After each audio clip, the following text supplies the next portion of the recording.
El ministro de Hacienda, Mario Marcel, encabezó este jueves una reunión con representantes de los partidos políticos para avanzar en el pacto fiscal. Tras el encuentro, el ministro aseguró que los participantes tuvieron una reacción positiva frente a la propuesta de trabajo y que hay una gran oportunidad para lograr un acuerdo amplio. Vamos a profundizar en este tema. Estamos para esto junto a la presidenta de Evópoli, Gloria Hood, quien asistió justamente a esta reunión. ¿Cómo está, Gloria? Bienvenida. Buenos días. Buenos días, muy bien, muchas gracias. ¿Cómo estás? Bien, ¿se quedó con este mismo optimismo, esta misma buena sensación que tuvo el ministro Marcel? Bueno, nosotros hemos sido muy propositivos desde hace tiempo, así que creo que es un gran paso la reunión de ayer. Nosotros, como Evópoli, junto con el Centro de Estudio Horizontal, el 7 de julio visitamos al ministro con nuestro jefe de bancada, Luciano Cruzcoque, Francisco Undurraga, con Felipe Cast, con Ignacio Briones, y le entregamos un documento con propuestas para abordar el pacto fiscal, pero no solamente los temas tributarios, también modernización del Estado, también mejor uso de los recursos públicos y una agenda de reactivación económica. Y eso empezó a funcionar, pero se suspendió por coyuntura política, que ya han sido superadas. Después tuvimos la reunión con el presidente y ahora entonces retomamos esta agenda. Y creo que la primera declaración que hizo el ministro ayer fue muy importante y dijo: no podemos hablar de pacto hasta que tengamos un acuerdo.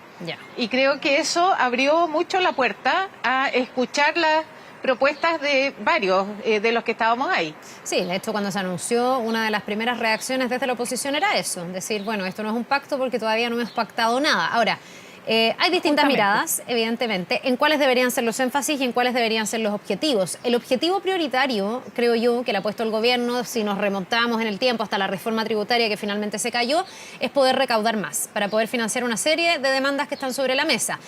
A esto, ustedes como oposición han sido insistentes en ponerle también un objetivo de una agenda pro crecimiento, para que nuestra economía vuelva a crecer a un ritmo mayor y ojalá mucho mayor al que no está creciendo en este momento. Esas dos miradas ya están consensuadas, porque ahí tengo la impresión de que ha habido un gesto desde el gobierno de recoger esta mirada de la oposición y poner mucho más énfasis no solo en la recaudación, sino también en la idea del crecimiento, ¿no? Sí, hay varias cosas que nosotros vemos que el ministro ha recogido. Lo primero es que miremos todos estos temas en conjunto y eso nos parece valioso. También le propusimos que hagamos una agenda de trabajo hasta fin de año y que lo podemos transformar en un proyecto de ley que entre con buena probabilidad de ser aprobado a comienzo del próximo año. Y él había propuesto también desagregar algunas cosas, empezar a actuar, por ejemplo, en evasión y elusión. Pero nosotros proponemos que esto sea un enfoque integral. También él mencionó, por ejemplo, la reducción de tasa corporativa, que es reactivadora. También creemos que es muy importante. Y en impuestos no fue muy preciso, fue cuidadoso. Y dijo que había incentivos, que eran reducciones de impuestos, pero también algunos aumentos que podrían ser mitigadores. En eso no entró en más detalle y ahí, por ejemplo, tenemos un punto de conversación, porque nuestra propuesta es de reactivación, es con reforma tributaria, pero no con aumento de impuestos. Ya, pero para ustedes ¿esa es una línea roja? ¿O es algo a lo que igual se podrían abrir dependiendo de cómo vaya la ecuación entre mayor recaudación y mayor crecimiento y mayor actividad, mayor inversión? Es que a lo que nosotros apostamos es a mayor recaudación, sin duda. El ministro fue específico para decir que necesita 8.000 millones de dólares más para cubrir todas las necesidades. Pero nosotros creemos que, por ejemplo, con un buen programa de control de la evasión y la elusión y con una agenda reactivadora, es posible aumentar esa recaudación. Más aún, Ignacio Briones, que es el presidente de Horizontal, integra una comisión que está trabajando con el ministro Marcel en calcular cuánto de recaudación adicional se puede generar con reducción de tasas de impuestos. Y ese es el tipo de mecanismo que nosotros creemos que es importante. también en nuestra propuesta está ampliar la base de quienes pagan impuestos, pero eso es una cosa de mucho más largo plazo y además indexada al desarrollo económico.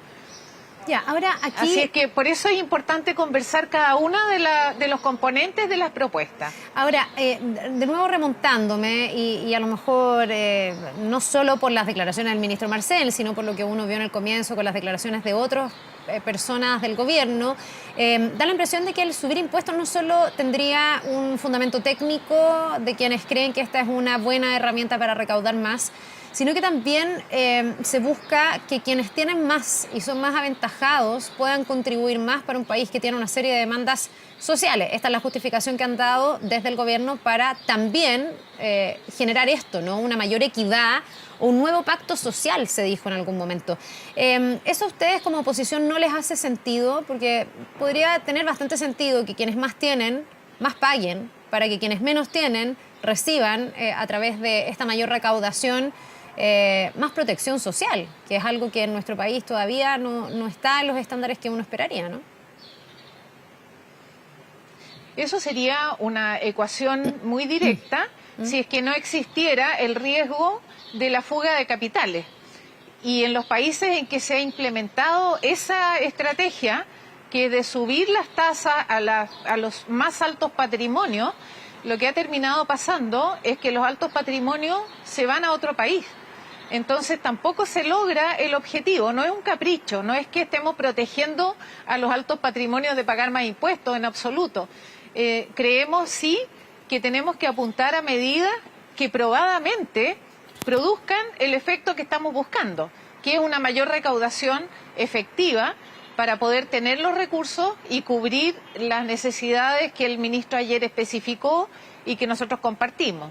Ya, esto de lo que estamos Pero hablando... esa medida en el mundo no ha probado ser eficaz. Ya, esto de lo que estamos hablando, en un comienzo se rotulaba como el impuesto a los súper ricos, después se dijo a los altos patrimonios y ahora entendemos que quedó fuera de la propuesta de pacto fiscal porque no está considerado poner un impuesto al patrimonio, pero sí una recaudación mayor para quienes tienen mayores rentas, por ejemplo. Sí. ¿Ustedes están cerrados a cualquier tipo de alza de impuestos? Entiendo que no estaban de acuerdo con la de los súper ricos. Pero otros impuestos podrían subir y ustedes estar de acuerdo. Hoy día la postura en la oposición es que no se suba impuestos de ningún tipo y se busquen todas las otras vías para recaudar. Sí, nosotros, como hicimos esta propuesta, está basada en distintas medidas que han tenido buen resultado en otros lugares donde se han aplicado y creemos que por esa vía es posible generar esa recaudación adicional sin tener que aumentar las tasas tributarias. Así que por eso tenemos que trabajar con equipos técnicos. Estas cosas hay que calcularlas, no son intuitivas, digamos, no son caprichos tampoco, ni tampoco deben reflejar solo preferencias. Tienen que ser cosas que en el largo plazo sean sustentables para las necesidades que vamos a tener en el país. Un tema muy importante que marcó el ministro ayer es que estas necesidades de los 8.000 millones de dólares no son puntuales, son permanentes. Entonces, cualquier cosa que se haga tiene que ser muy estructural para generar la cobertura de esa necesidad que va a ir creciendo en el largo plazo, porque también sabemos que la población de mayor edad va a aumentar más. Y entonces los requerimientos de pensiones, por ejemplo, van a ser crecientes en el tiempo. Así que por eso la solución técnicamente tiene que estar muy bien hecha y bien sustentada. Ya, ustedes han dicho varias veces que dentro de esa propuesta debiese estar esta agenda de normas antielusión y antievasión. Yo esto lo escuché desde el comienzo, cuando se planteaba el tema de la reforma tributaria. Desde la derecha dijeron desde distintos partidos que estaban dispuestos a legislar en esta materia. Pero después, cuando se anunció el pacto fiscal, o la propuesta de pacto fiscal, hubo reacciones desde algunas voces de la oposición, no recuerdo haberlo escuchado de Evópoli, pero sí, por ejemplo, de parlamentarios de la UDI, que decían que no se podían reponer estos temas en la Cámara de Diputados porque esto ya se había intentado en la reforma tributaria y por lo tanto había que esperar un año recién para esa discusión. Y en ese momento el gobierno decía, bueno, es que esto es en el fondo una excusa, no querer avanzar en materia de elusión y antievasión.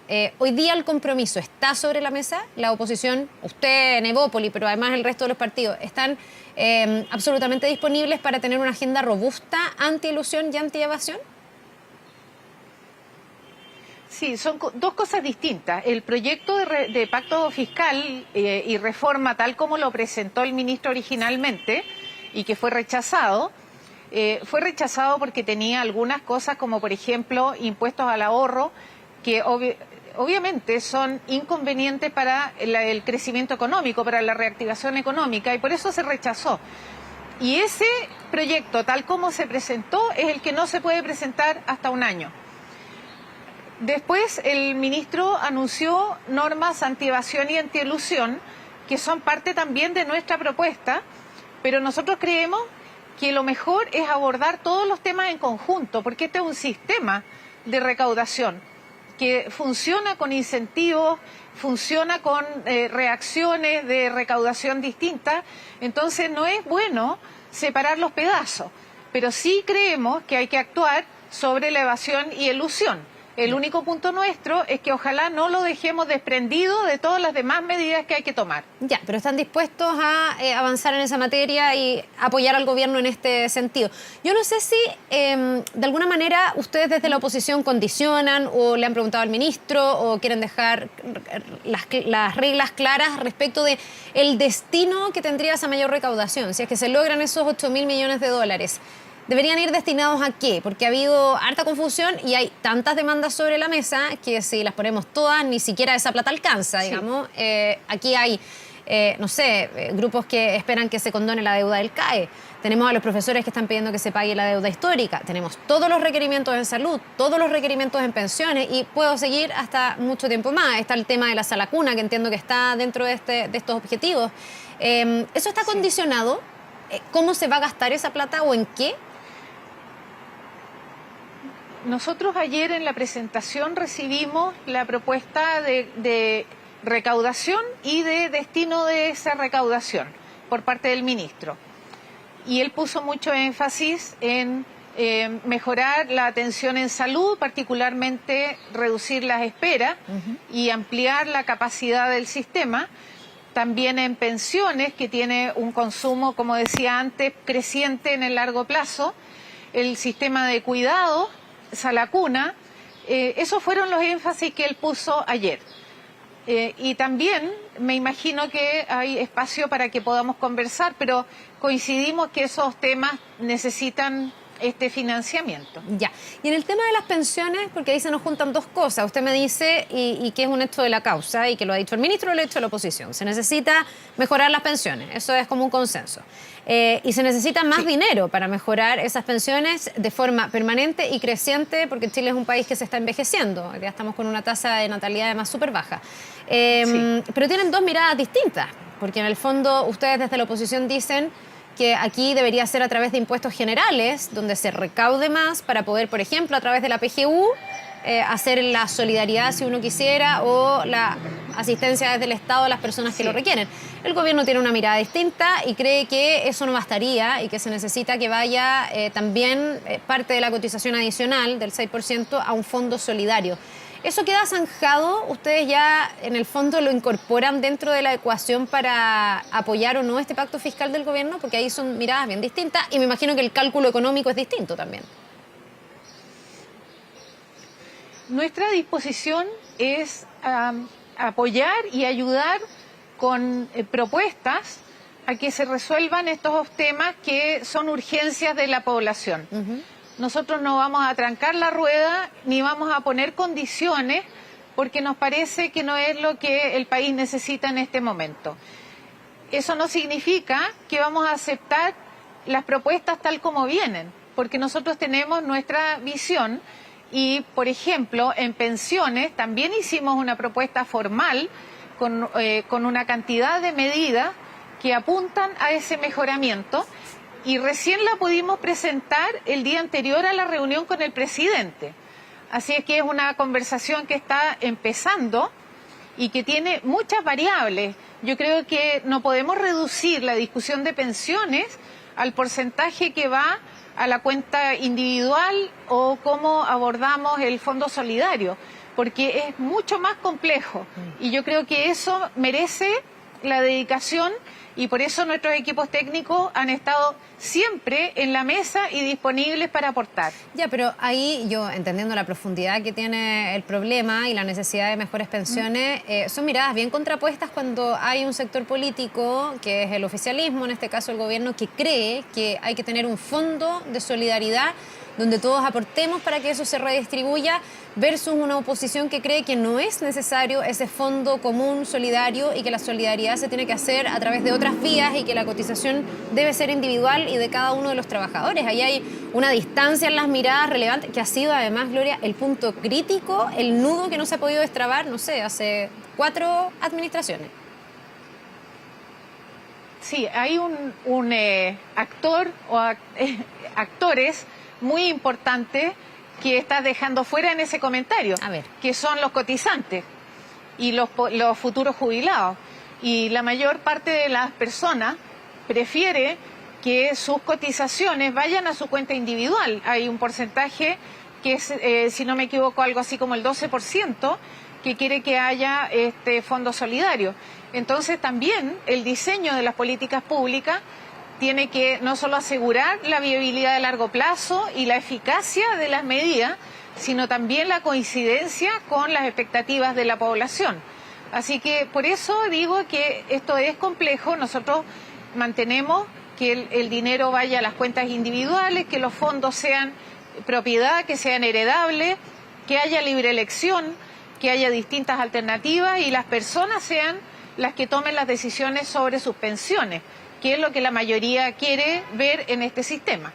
Ya, para finalizar, Gloria, se van a volver a sentar, hay una nueva reunión, me imagino yo, muchas más por delante para cerrar distintos temas en torno al pacto fiscal, ¿no? Ya, pensiones también. Sí, ayer el objetivo, y estaba planteado en la invitación, era que nos presentara, cosa que hizo el ministro, y empezar a organizarnos para la forma de trabajar en adelante. Ya. En algunos casos asistimos personas de los partidos, la invitación era a los partidos, en otros fueron representantes que ya eran técnicos listos para empezar a trabajar, como el caso de RN y la UDI. Así es que nosotros también vamos a aportar nuestros equipos para esto.